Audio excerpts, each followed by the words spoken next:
here today in the Cooks River helping out some of the local groups, including the mud crabs, clean up the rubbish that's along the Cooks River. I paddle this river a lot, and okay, it's coming back to life, which is great. But the morons who chuck stuff and the rubbish that ends in the river, absolutely disgusting. We got more bags? Well, the volunteers from Clean Up Australia Day are finding huge amounts of bottles. Bottles just like this one from Coca-Cola get thrown away, end up in parks and find their way into streams like the Cooks River and ultimately, of course, in our oceans. Well, scientists estimate that anywhere between 1/4 and 1/3 of all the pollution, the plastic pollution in our oceans, comes from the beverage industry. Many items, of course, that Coca-Cola are responsible for.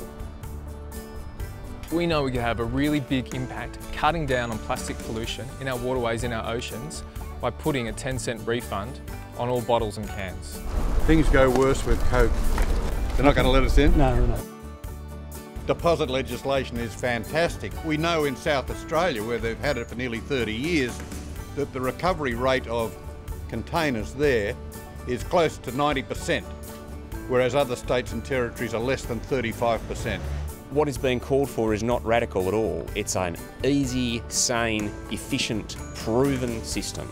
And we say to all the state and federal governments of Australia, you should do what the community wants, not what Coke wants. It's time for Coca-Cola to get out of the way and for a 10-cent refund to be brought in across Australia.